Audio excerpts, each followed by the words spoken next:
Hi എല്ലാവർക്കും നമസ്കാരം. GK സിംപ്ലിഫൈഡിൻ്റെ പുതിയൊരു സെഷനിലേക്ക് നിങ്ങൾക്ക് എല്ലാവർക്കും സ്വാഗതം. അപ്പോൾ നമ്മുടെ ഇന്ത്യൻ പോളിറ്റിയുടെ ബേസ് നമ്മൾ സെറ്റാക്കുന്ന സീരീസ് നമ്മൾ ഓൾറെഡി തുടങ്ങിയിരുന്നു അല്ലേ. നമ്മുടെ ആദ്യത്തെ വീഡിയോ നിങ്ങൾ കണ്ടിട്ടുണ്ടാവും, പലരും കാണാനുണ്ടെന്ന് തോന്നുന്നു, കുറേ പേരൊക്കെ കണ്ടിട്ടുണ്ടാവും. ഇന്ത്യൻ ഭരണഘടനയുടെ ഏറ്റവും പ്രധാനപ്പെട്ട പാർട്സിനെ നമ്മളൊരു മഹാബലി കഥയിലൂടെയാണ് ഡിസ്കസ് ചെയ്തത്. അപ്പോൾ കണ്ടവരിൽ കുറേ പേര് ഒരുപാട് നല്ല ഫീഡ്ബാക്ക് തന്നു. എനിക്ക് അതിൽ ഒരുപാട് സന്തോഷമുണ്ട്. നല്ല കോഡാണെന്ന് പറഞ്ഞു. ഇനിയും ഇതുപോലെ എല്ലാത്തിനും കോഡ് പ്രതീക്ഷിക്കുന്നു എന്ന് പറഞ്ഞു. ആദ്യമേ പറയട്ടെ, എല്ലാത്തിനും കോഡ് ഉണ്ടാക്കുക ബുദ്ധിമുട്ടാണ്. കാരണം അങ്ങനെയാണെങ്കിൽ കോഡ് റിലവൻ്റ് ആവില്ല. കോഡ് ഉണ്ടാക്കാൻ വേണ്ടി കോഡ് ഉണ്ടാക്കുമ്പോഴേ നല്ല നല്ല കോഡുകൾ കിട്ടുകയാണെങ്കിൽ തീർച്ചയാണെങ്കിൽ ഞാൻ ഉൾപ്പെടുത്താം. കോഡ് കിട്ടാത്തടുത്ത് അതിൻ്റെ കോൺസെപ്റ്റ് കൃത്യമായിട്ട് ഞാൻ പറഞ്ഞു തരാനായിട്ട് ശ്രമിക്കാം. അങ്ങനെ നല്ല കോഡുകൾ കിട്ടിയ, കുറച്ചുകൂടെ അടിപൊളി കോഡുകൾ കിട്ടിയ ഒരു സാധനമാണ് ഇന്ത്യൻ ഭരണഘടനയുടെ മേജർ ഷെഡ്യൂൾസ്, പ്രധാന പട്ടികകൾ.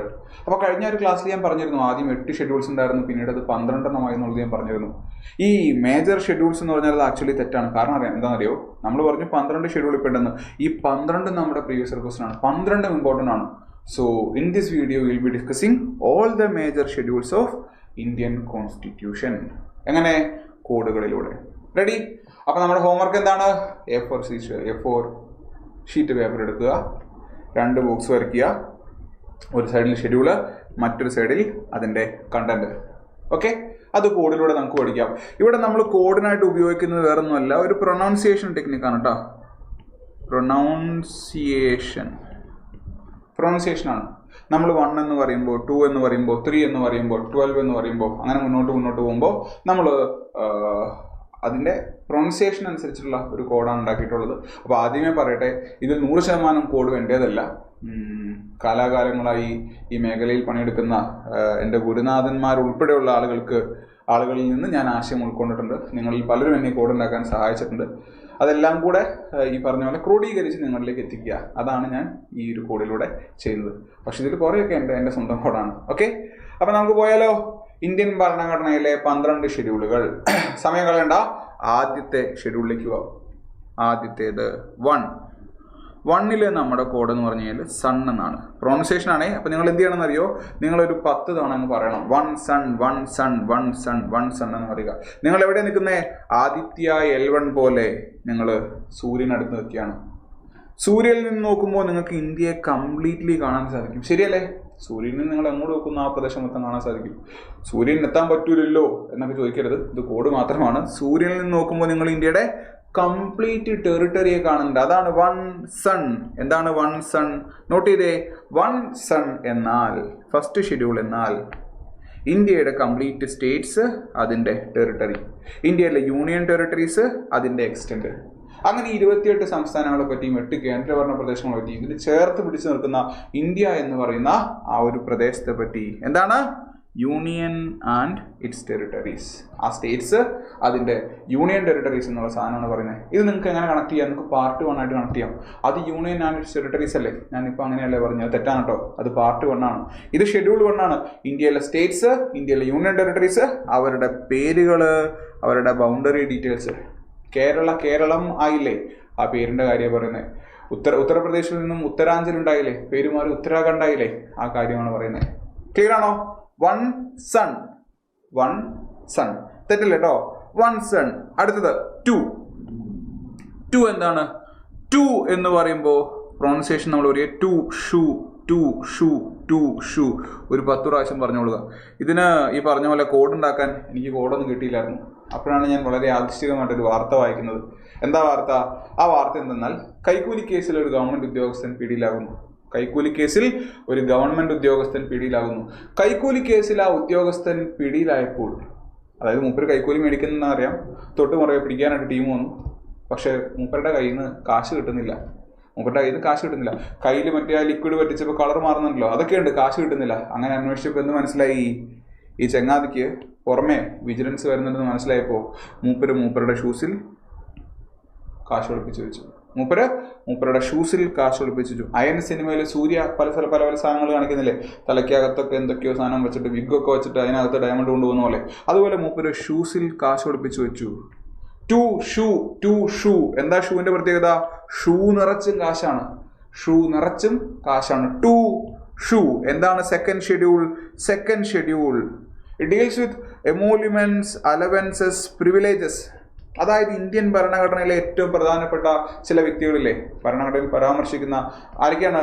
ഇന്ത്യയുടെ പ്രസിഡന്റ്, ഈ സംസ്ഥാനങ്ങളിലെ ഗവർണർമാർ, ലോകസഭയുടെ സ്പീക്കർ, ഡെപ്യൂട്ടി സ്പീക്കർ, സംസ്ഥാന തലത്തിൽ അതിന് കറസ്പോണ്ടിങ് ആയിട്ടുള്ള ആളുകൾ, സുപ്രീം കോടതിയിലെയും ഹൈക്കോടതിയിലെയും ജഡ്ജിമാർ. ഈ വ്യക്തികളുടെ സാലറി, അവരുടെ അലവൻസ്, അവരുടെ എമോലുമെന്റ്സ്, അങ്ങനെ അവർക്ക് കിട്ടുന്ന കാശിന്റെ കാര്യമാണ് പറയുന്നത്. ഈ വ്യക്തികളിൽ ആരെങ്കിലും കറപ്റ്റഡ് ആണെങ്കിൽ അവർക്ക് കാശ് എവിടെ വയ്ക്കാം? അവരുടെ ഷൂസിനകത്ത് വയ്ക്കാം. അത്രയും ഓർത്താൽ മതി. ടു ഷൂ എന്താണ്? Salary, allowances, privileges, emoluments of major constitutional bodies എന്ന് ഓർത്തിരിക്കാം. ടു ഷൂ, ഷൂ നിറച്ചും കാശാണ്. ക്ലിയർ ആണേ? ഈ ചിത്രം പോലില്ല, അതുകൊണ്ടാണ് ചാറ്റ് GPT-നോടൊക്കെ ചോദിച്ചിട്ട് ചിത്രം ചേർത്ത്. കുറച്ച് കഴിഞ്ഞപ്പോൾ അവർ പറഞ്ഞു ഫ്രീ വെർഷനിൽ ചിത്രങ്ങൾ ഇത്രേ പറ്റുള്ളൂ. അപ്പം ഞാൻ നിർത്തി. അപ്പം നമ്മളെല്ലാ സാധാരണക്കാരൻ പോലെ വേറൊരു മെയിൽ ID ഉപയോഗിച്ചു അല്ലേ? ടു ഷൂ. അടുത്തതാണ് സുഹൃത്തെ തേർഡ് ഷെഡ്യൂൾ. ത്രീയുടെ പ്രൊണൗൺസിയേഷൻ എങ്ങനെയാണ്? നമ്മൾ ആ എച്ച് അങ്ങോട്ട് മാറ്റി. അപ്പം നമുക്ക് എന്ത് കിട്ടി? ട്രീ എന്ന് കിട്ടി. ട്രീ എന്ന് കിട്ടി. ട്രീ എന്ത് ട്രീയാന്ന് പറയുന്നത്? ആക്ച്വലി ട്രീ അല്ല കേട്ടോ, ഒരു മരത്തിൻ്റെ ബ്രാഞ്ചാണ്. നമ്മുടെ ബുദ്ധമതം പ്രചരിപ്പിക്കാനായിട്ട് അശോക രാജാവ് മൂപ്പരുടെ മകളെയും മകനെയും ശ്രീലങ്കയിലേക്ക്, സിലോണിലേക്ക് അയക്കുന്നുണ്ട്. അപ്പോൾ ഒരു മരത്തിൻ്റെ ചില്ല കൊടുത്തു വിടുന്നുണ്ട്. അശോക രാജാവ് അയച്ച മകളുടെയും മകൻ്റെയും പേര് പറയുക, പ്രീവിയസ് ഇയർ ക്വസ്റ്റൻ ആണ്. അയച്ചു കൊടുത്ത മരം എന്തിൻ്റെ ജില്ലയാണെന്നറിയോ? ബുദ്ധനും ബോധോദയം കിട്ടിയ സ്ഥലത്ത് ഒരു ആൽമരം ഉണ്ടായിരുന്നില്ലേ, അതിൻ്റെ ജില്ലയാണ്. ആ ബുദ്ധനും ബോധോദയം കിട്ടിയ സ്ഥലം ഏതാണെന്ന് പറയുക. എവിടെ? കമൻറ്റിൽ പറയുന്ന കാര്യമാണ് പറയുന്നത്. റെഡി? അപ്പോൾ നോട്ട് ചെയ്തോളുക. ട്രീ എന്തിൻ്റെ ട്രീ ആണ്? ഒലീവ് മരത്തിൻ്റെ ട്രീ ആണ്. ഒലീവ് മരം യൂഷ്വലി സമാധാനത്തിനെ റെപ്രസെന്റ് ചെയ്യുന്നതാണ് അല്ലേ? ഇനി ഒച്ചപ്പാടും ബോളൊന്നും വേണ്ട, മാന്യമായിട്ട് സമാധാനമായിട്ട് നമുക്ക് ജീവിക്കാം. അപ്പോൾ ട്രീ എന്ന് പറയുമ്പോൾ നമുക്ക് നമ്മുടെ രാഷ്ട്രീയക്കാരെ ഓർക്കാം. ഏറ്റവും കൂടുതൽ കേസുകളുള്ള വ്യക്തികളായിരിക്കും രാഷ്ട്രീയത്തിൽ ഏറ്റവും കൂടുതൽ വലിയ വലിയ പൊസിഷനിലേക്ക് എത്തുന്നത് എന്ന് ഈ അടുത്ത് എവിടെ വായിച്ചു. ഒരുപക്ഷെ ശരിയായിരിക്കാം, ഒരുപക്ഷെ തെറ്റായിരിക്കാം. അങ്ങനെ ഏറ്റവും കൂടുതൽ പ്രശ്നക്കാരായിട്ടുള്ള ആളുകൾ കുറച്ച് കഴിയുമ്പോൾ, ഇലക്ഷൻ ജയിച്ച് കഴിയുമ്പോൾ ഭരണഘടന എടുത്ത് പിടിച്ചിട്ട് ഒരു ഒലീവിൻ്റെ ജില്ല എടുത്ത് പിടിച്ചിട്ട് പറയുകയാണ് ഇനി മുതൽ സമാധാനം. എവിടെ പറയുകയാണ്? സത്യപ്രതിജ്ഞ ചെയ്യുമ്പോൾ പറയുകയാണ്. അപ്പം ട്രീ എന്ന് ഓർക്കുക. ഒലീവിൻ്റെ ചില്ല പിടിച്ചുകൊണ്ട് അവർ സത്യപ്രതിജ്ഞ ചെയ്യുകയാണ്. ഇനി എൻ്റെ ജീവിതത്തിൽ ഒരു വയലൻസ് ഇല്ല, തെറ്റ് ചെയ്യാത്തവരാരുമില്ലല്ലോ, ഞങ്ങൾ ഇനി തെറ്റ് ചെയ്യില്ല. ഓത്ത് ഓർ അഫർമേഷൻ. പലർക്കും ഈ ഓത്തിൻ്റെയും അഫർമേഷൻ്റെയും വ്യത്യാസം അറിയില്ല. വേറെ ഒന്നുമല്ല, നിങ്ങൾ ദൈവവിശ്വാസിയാണെങ്കിൽ നിങ്ങൾ ദൈവനാമത്തിൽ ചൊല്ലും, അല്ലെങ്കിൽ നിങ്ങൾ ദൈവനാമത്തിൽ ചൊല്ലില്ല. അപ്പോൾ ആ ഒരു റിലീജിയസ് സാധനം, അതാണ് ഈ ഓത്തിൻ്റെയും അഫർമേഷൻ്റെയും വ്യത്യാസം എന്ന് പറയുന്നത്. അതായത് കേന്ദ്രമന്ത്രിമാർ, പാർലമെൻറ്റിലേക്ക് തിരഞ്ഞെടുക്കപ്പെടുന്ന MP-മാർ, സുപ്രീം കോടതി judge, article 148 comptroller and auditor general, state ലെവലിലുള്ളവർ, അല്ലെങ്കിൽ ഹൈക്കോടതിയിലുള്ള ജഡ്ജിമാർ, അങ്ങനെ പ്രധാനപ്പെട്ട ആളുകളെല്ലാം ഞാൻ ഭരണഘടനാ മൂല്യങ്ങൾ ഉയർത്തിപ്പിടിക്കുന്നുവെന്നും, അല്ലെങ്കിൽ ഞാൻ രാജ്യത്തിൻ്റെ അഖണ്ഡതയെ സംരക്ഷിക്കുമെന്നും, ഞാൻ ബയാസ്ഡ് അല്ലാതെ പ്രവർത്തിക്കുമെന്നും, അങ്ങനെ പലരുടെയും ഈ ഓത്ത് ആൻഡ് അഫർമേഷൻസ് പലതാണ് കേട്ടോ. ഓരോ സ്ഥാനത്തിനും അത് ഡിഫറെൻ്റ് ആണ്. അതാണ് നമ്മുടെ തേർഡ് ഷെഡ്യൂളിൽ പറയുന്നത്. അപ്പോൾ third schedule deals with, note ചെയ്യുക, ഓത്ത്സ് ഓർ അഫർമേഷൻസ്, സത്യപ്രതിജ്ഞ. ട്രീ ഒലീവ് ട്രീ കയ്യിലെടുത്ത് പിടിച്ചിട്ട്, ഒലീവിൻ്റെ ചില്ല കയ്യിലെടുത്ത് പിടിച്ചിട്ട് അവർ സത്യപ്രതിജ്ഞ ചൊല്ലുകയാണ്. ചിത്രം മനസ്സിൽ നിന്ന് പോകരുത്. റെഡി?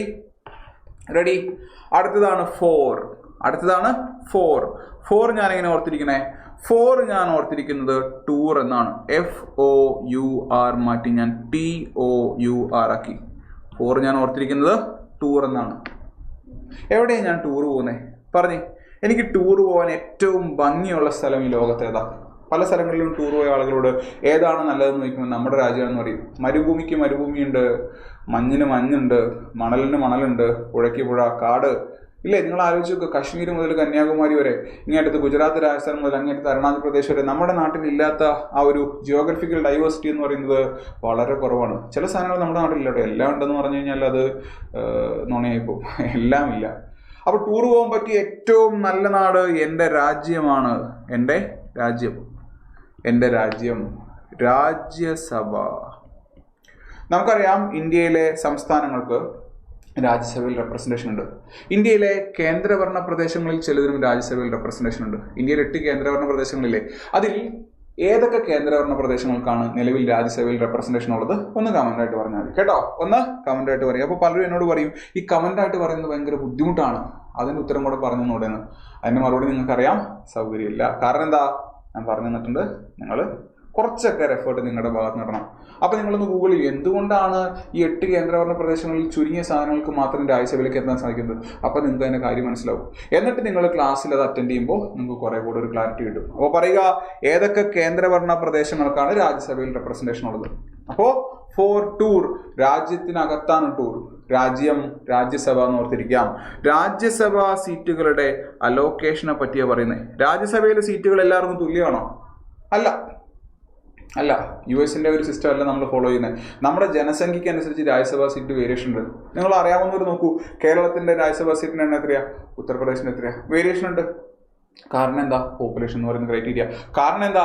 രാജ്യസഭ എംപിമാരെ തിരഞ്ഞെടുക്കുന്നത് അതത് സംസ്ഥാനങ്ങളിലെ MLA-മാരാണ്. കൂടുതൽ MLA-മാരുള്ളവർക്ക് കൂടുതൽ രാജ്യസഭ എംപിമാരുണ്ടാവും. അപ്പോൾ പോപ്പുലേഷൻ ഈസ് ദ ക്രൈറ്റീരിയ. ആ സീറ്റിന്റെ അലോക്കേഷനാണ് 4-ൽ പറയുന്നത്. 4 ടൂർ, രാജ്യത്തിനകത്ത് ടൂർ, രാജ്യസഭ. ക്ലിയർ ആണേ? അപ്പോൾ നമ്മൾ ഫാമിലി ആയിട്ട് നമ്മുടെ രാജ്യത്തിനകത്ത് ടൂർ പോവുകയാണ്. ക്ലിയർ ആണല്ലോ? ക്ലിയർ ആണ്. അടുത്തതാണ് 5. 5-നും നമ്മൾ എങ്ങനെ ഓർത്തിരിക്കുന്നത്? ആ F മാറ്റി നമ്മൾ H ആക്കി ഹൈവ് എന്നാണ് ഓർത്തിരിക്കുന്നത്. ബി ഹൈവ് എന്നൊക്കെ പറഞ്ഞാൽ എന്താ? തേനീച്ചക്കൂടാണ് അല്ലേ? തേനീച്ചക്കൂട്. ഏറ്റവും നല്ല തേൻ എവിടെ കിട്ടുന്നത്?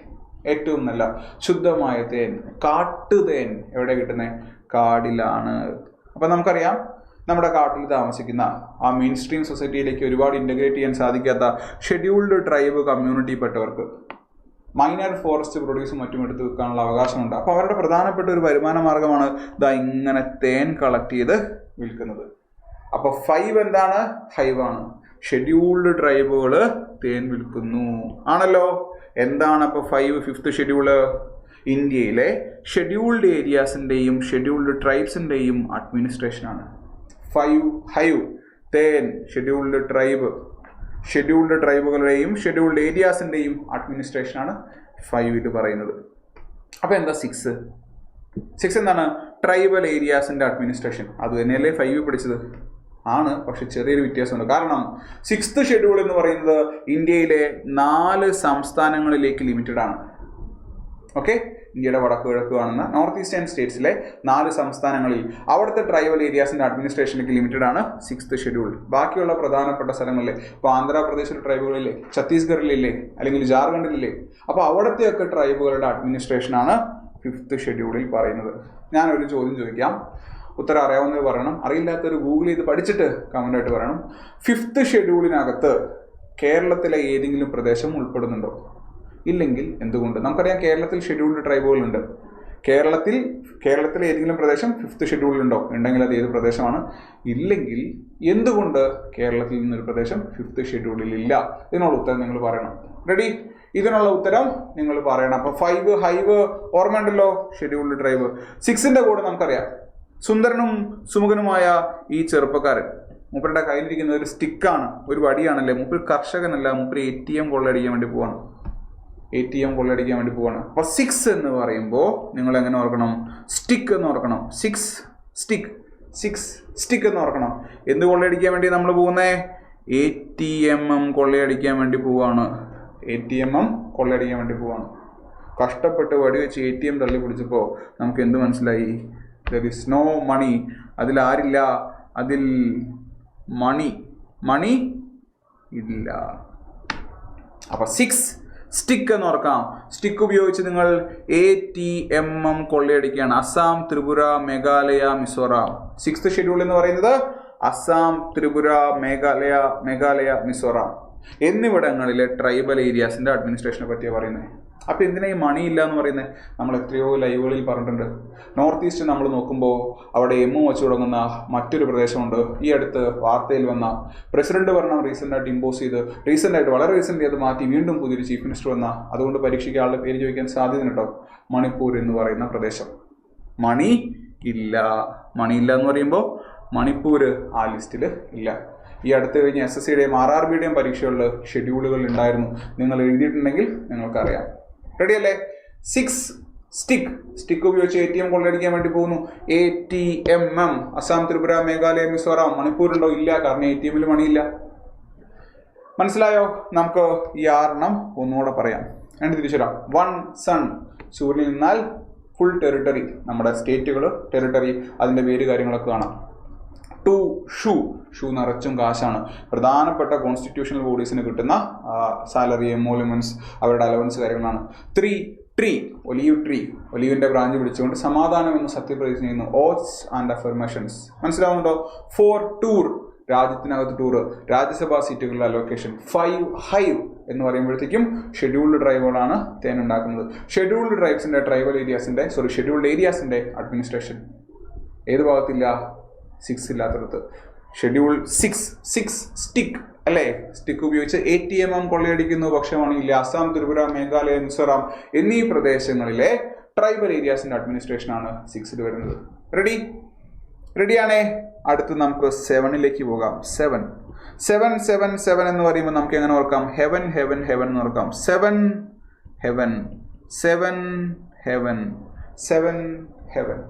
ഹെവൻ എന്ന് പറയുമ്പോൾ സ്വർഗല്ലേ?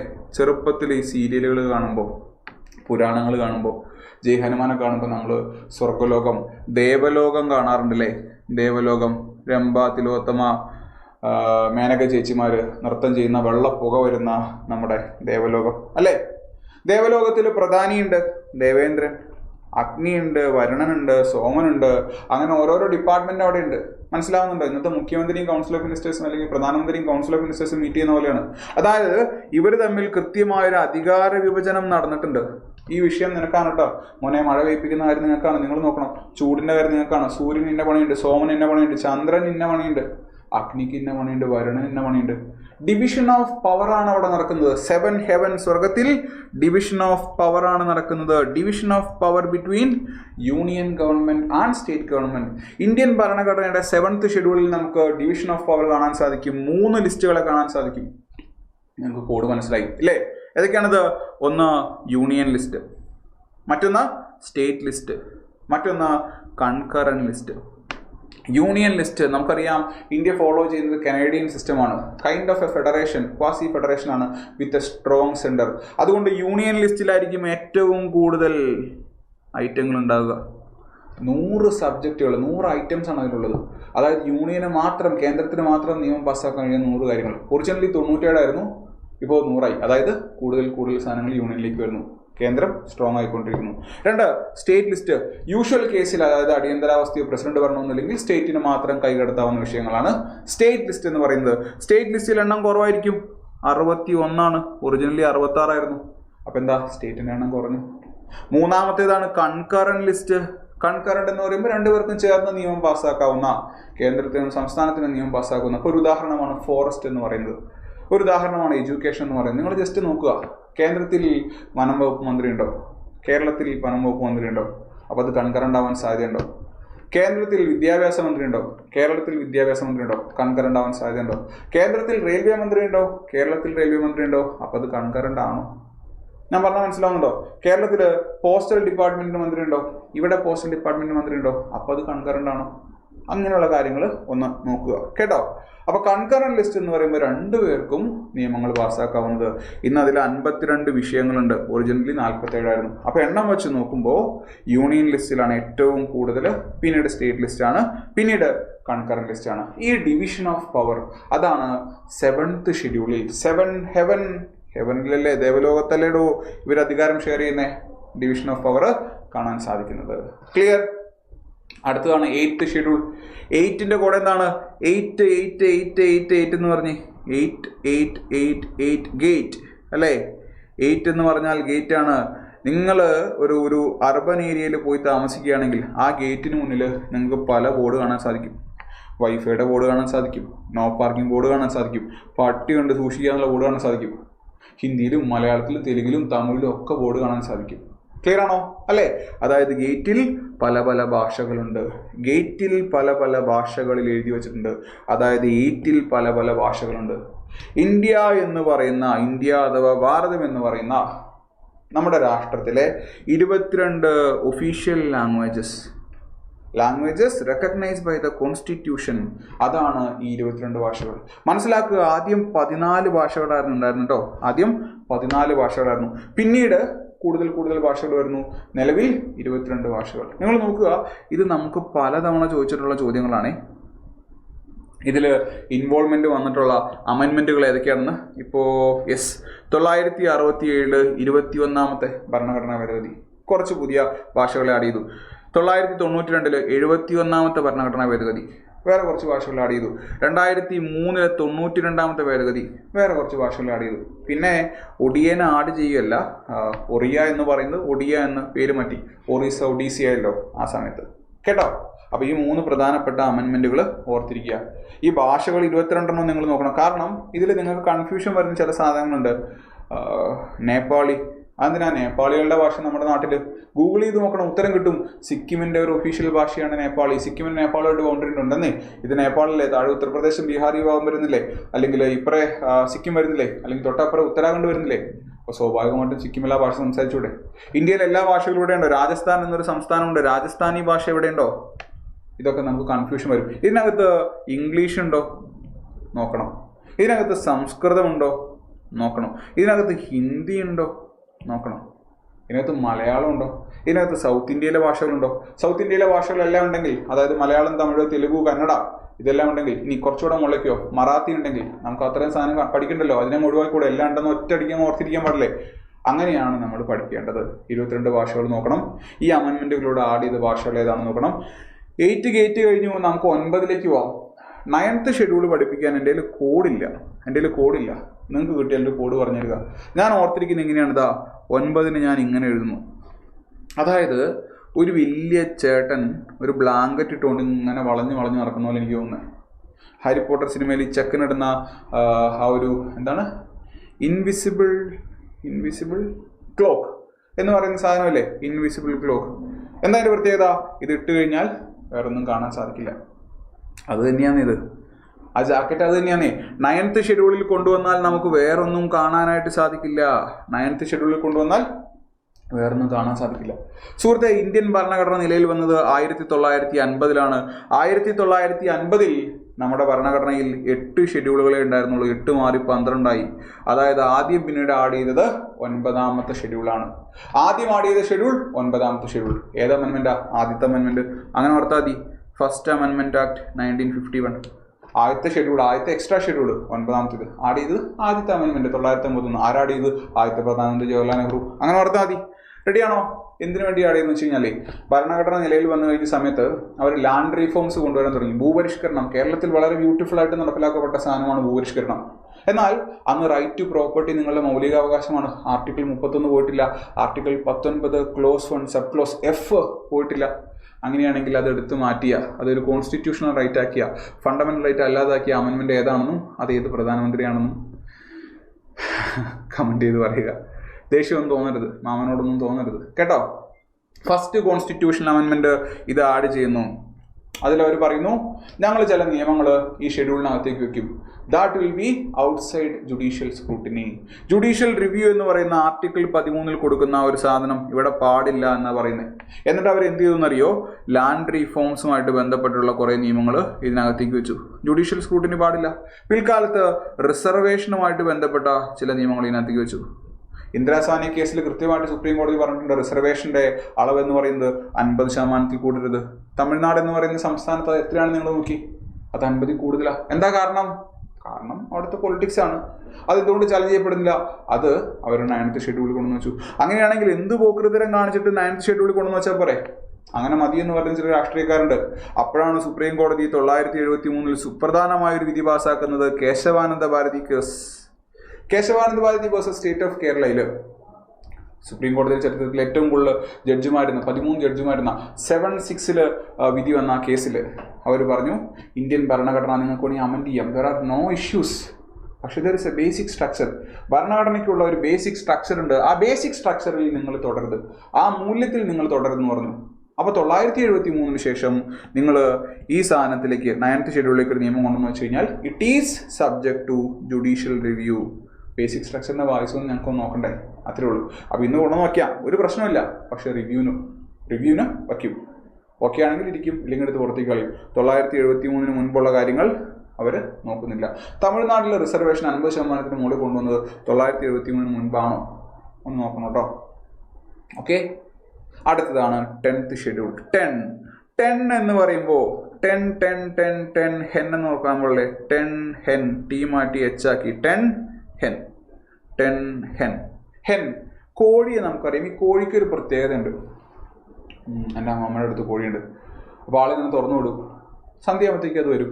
അതുവരെ എവിടെയെങ്കിലും ഇങ്ങനെ തെണ്ടി തിരിയും. അപ്പോൾ അമ്മ പറയും ഇത് ജീവിക്കാൻ പഠിച്ചാണ്. ഒന്നുകിൽ ആ വീട്ടിൽ നിന്ന് കഴിക്കും, അല്ലെങ്കിൽ ഈ വീട്ടിൽ നിന്ന് കഴിക്കും, കുറച്ച് കഴിയുമ്പോൾ ഇവിടെ വരും, ഇവിടെ കിടന്നുറങ്ങും. മനസ്സിലാവുന്നുണ്ടോ? ഈ കോഴികളെ പോലെയാണ് രാഷ്ട്രീയക്കാർ. കോഴികളെ പോലെ രാഷ്ട്രീയക്കാരെന്ന് പറയുമ്പോൾ ഇപ്പോഴത്തെ ചില രാഷ്ട്രീയ സാഹചര്യത്തിൽ അതിന് വേറൊരു അർത്ഥം വരും. ആ കോഴിയല്ല ഞാൻ ഉദ്ദേശിക്കുന്നത്. ഈ രാഷ്ട്രീയക്കാരെന്ന് പറയുന്നത് ചിലപ്പോൾ ഇന്ന് എ എന്ന് പറയുന്ന പാർട്ടിയിലായിരിക്കും, എന്നാൽ അവർ പറയും ബി എന്ന് പറയുന്ന പാർട്ടികൾ വളരെ മോശമാണ്, നാണം കെട്ടന്മാരാണ്. കുറച്ച് കഴിയുമ്പോൾ ഇയാൾ ബിയിലേക്ക് പോകും. എ മോശമാണ്, ബിക്ക് എന്താ പ്രശ്നം എന്ന് ചോദിക്കും. ഈ ബിയിലിരിക്കുന്ന ആൾ ചിലപ്പോൾ സീനെ കുറ്റം പറയും, കുറച്ച് കഴിയുമ്പോൾ സിയിലേക്ക് പോകും. കുറച്ച് കഴിയുമ്പോൾ നേരെ തിരിഞ്ഞാൾ എയിലേക്ക് വരും. എന്നിട്ട് പറയും ഇതല്ല എൻ്റെ കുടുംബം, ഞാൻ ഇവിടെയല്ലേ നിൽക്കേണ്ടത്, എന്താ നിങ്ങൾ പറയുന്നത്? അങ്ങനെ ഇമോഷണലായിട്ട് സംസാരിക്കും. അങ്ങനെ നമ്മളെപ്പോലെ കുറേ മണ്ടന്മാർ ഈ നാടകം കണ്ട് കൈയടിക്കും. അതായത് കോഴികൾ ഇങ്ങനെ ഒരു വീട്ടിൽ നിന്ന് മറ്റൊരു വീട്ടിലേക്ക് മാറി മാറി പോകാറില്ലേ, അതുപോലെ രാഷ്ട്രീയക്കാർ പോകുന്നതിനെയാണ് നമ്മൾ കൂറുമാറ്റം എന്ന് പറയുന്നത്. കൂറുമാറ്റം ഇംഗ്ലീഷിൽ നമ്മൾ അതിനെന്ത് വിളിക്കും? പൊളിറ്റിക്കൽ ഡിഫെക്ഷൻ എന്ന് വിളിക്കും. Political defection. അങ്ങനെ കൂറുമാറ്റം നടത്തരുതേട്ടാ എന്ന് പറഞ്ഞു കൊണ്ടുവന്ന ആൻറ്റി ഡിഫെക്ഷൻ ലോ, കൂറുമാറ്റ നിരോധന നിയമമാണ് 10th ഷെഡ്യൂളിൽ. 10th ഷെഡ്യൂൾ നിങ്ങൾക്ക് അപ്പോൾ 9 കൊണ്ടുവന്ന ഏത് അമെൻമെൻറ്റാന്ന് പറഞ്ഞു. 10th ഷെഡ്യൂൾ കൊണ്ടുവന്ന അമെൻമെൻറ്റ് നിങ്ങൾ നോക്കുക. അത് 1985 52nd അമെൻമെൻറ്റ് ആക്ട് ആണ്. 1985 പ്രധാനമന്ത്രി ആരാണെന്ന് നമുക്കറിയാം. ദ യങ്ങസ്റ്റ് പ്രൈം മിനിസ്റ്റർ ആരാണ്? ശ്രീ രാജീവ് ഗാന്ധി. ശ്രീ രാജീവ് ഗാന്ധി. അദ്ദേഹത്തിൻ്റെ അമ്മ ശ്രീമതി ഇന്ദിരാഗാന്ധി 1984 സിഖ് തീവ്രവാദികളുടെ കയ്യിൽ കൊല്ലപ്പെട്ടു. നിങ്ങളിങ്ങനെ വിചാരിച്ചാൽ മതി. അപ്പോൾ ഇന്ദിരാഗാന്ധി കൊല്ലപ്പെട്ട് കഴിയുമ്പോൾ കോൺഗ്രസിലെ പലരും ഞാനാണ് മെയിൻ എന്ന് പറഞ്ഞു. മെയിൻ ആക്കില്ല എന്ന് പറഞ്ഞപ്പോൾ എല്ലാവരും കോൺഗ്രസ് പാർട്ടിയിൽ നിന്ന് പോകാനായിട്ട് ശ്രമിച്ചു. അപ്പം മൂപ്പര് ആൻറ്റി ഡിഫെക്ഷനെ കൊണ്ടുവന്നു കഴിഞ്ഞാൽ ഞാൻ ഇരിക്കുന്ന സ്ഥാനത്ത് തെറിപ്പിക്കും. ഇങ്ങനെയാണെന്ന് വിചാരിച്ചാൽ മതി. ഇതിൻ്റെ താഴെ ആരും വന്നിട്ട് അങ്ങനെ അല്ലല്ലോ, അങ്ങനെ പോയ ഒരാളുടെ പേര് താൻ പറഞ്ഞു എന്ന് പറയരുത്. ഇത് കോഡാണ്, അങ്ങനെ എടുത്താൽ മതി. ക്ലിയർ ആണോ? ആൻറ്റി ഡിഫെക്ഷൻ ലോ ആണ് 10th ഷെഡ്യൂൾ. 11-12 കോഡില്ല. അതിന് കോഡിൻ്റെ ആവശ്യമില്ല. കാരണം ഏതൊരു കുഞ്ഞിനും അറിയാം. എനിക്കറിയില്ല എന്ന് കമൻറ്റ് പറയരുത്. ഏതൊരു കുഞ്ഞിനും അറിയേണ്ടതാണ് 11th ഷെഡ്യൂളും 12th ഷെഡ്യൂളും. 1992 അന്നത്തെ പ്രധാനമന്ത്രി ശ്രീ നരസിംഹറാവുവിൻ്റെ കാലഘട്ടത്തിൽ കൊണ്ടുവന്നത്. ഈ ആശയം കൊണ്ടുവന്നതും ബില്ല് അവതരിപ്പിച്ചതും ശ്രീ രാജീവ് ഗാന്ധിയാണ്. പക്ഷെ അദ്ദേഹം കൊല്ലപ്പെടുന്നുണ്ട്. ശ്രീപെരുമ്പത്തൂർ ഇലക്ഷൻ റാലിക്കിടെ കൊല്ലപ്പെടുന്നുണ്ട്. അതിനുശേഷമാണ് നമുക്കറിയാം നരസിംഹറാവു സർക്കാർ വരുന്നത്. അദ്ദേഹത്തിന്റെ കാലഘട്ടത്തിൽ കൊണ്ടുവന്ന 2 പ്രധാനപ്പെട്ട ഭരണഘടനാ ഭേദഗതികൾ ഏതൊക്കെയാണ്? ഒന്ന് 73rd അമെൻമെന്റ് ആക്ട്, 29 ഐറ്റങ്ങളുള്ള 11th ഷെഡ്യൂൾ. എന്തിനെ പറ്റിയ സുഹൃത്തെ പറയുന്നേ? പഞ്ചായത്ത്, റൂറൽ ഏരിയാസിലെ ഗവർണൻസ്. അതേ വർഷം കൊണ്ടുവന്ന 74th അമെൻമെന്റ് ആക്ട്, 18 ഐറ്റങ്ങളുള്ള അർബൻ ഏരിയാസിലെ ഗവർണൻസിനെ പറ്റി പറയുന്ന മുനിസിപ്പാലിറ്റീസ്. ക്ലിയർ ആണോ? അതാണ് 12th ഷെഡ്യൂൾ. ഇന്ന് ഇന്ത്യൻ ഭരണഘടനയിൽ നമുക്കുള്ളത് ഈ 12 ഷെഡ്യൂളുകളാണ്. അപ്പോൾ 10, 11, 12 മനസ്സിലായെന്ന് വിചാരിക്കുന്നു. 1 sun, 2 shoe, 3 tree, 4 tour, 5 hive, 6 stick, ATM മണിയില്ല, 7 heaven, 8 gate, 9 നമ്മുടെ കയ്യിൽ ഒന്നുമില്ല. ആ കോഡ് ഓർക്കുക. ഇൻവിസിബിലിറ്റി ക്ലോക്ക് ഓർക്കുക. 10 hen, 11, 12 എളുപ്പമാണ്. ഇനി ഷെഡ്യൂളിനെ പറ്റി ഒരു ചോദ്യം വന്നു കഴിഞ്ഞാൽ, ഷെഡ്യൂൾ നമ്മൾ സർഫസ് ലെവലിൽ പഠിക്കുകയല്ല. പണ്ടൊരു കോഡുണ്ടായിരുന്നു, ടിയേഴ്സ് ഓഫ് ഓൾഡ് PM അല്ലേ? Tears of old PM. ആ കോഡിന് യാതൊരു പ്രശ്നമില്ല. പക്ഷേ സർഫസ് ലെവലിലല്ല ഇപ്പോൾ ചോദ്യങ്ങൾ നമുക്ക് ചോദിക്കുന്നത്. കുറച്ചുകൂടെ ആഴത്തിൽ ഇതുപോലെ ആരെന്തിനെപ്പോൾ കൊണ്ടുവന്നു എന്നൊക്കെ നമ്മൾ അറിഞ്ഞിരിക്കണം. ക്ലിയർ ആണോ? ടിയേഴ്സ് ഓഫ് ഓൾഡ് PM നിങ്ങൾ പഠിച്ചോളൂ. ഇതുകൂടെ നിങ്ങൾ പഠിച്ചോ, നമുക്ക് കാശ് മുടക്കൊന്നുമില്ലല്ലോ. റെഡിയാണോ?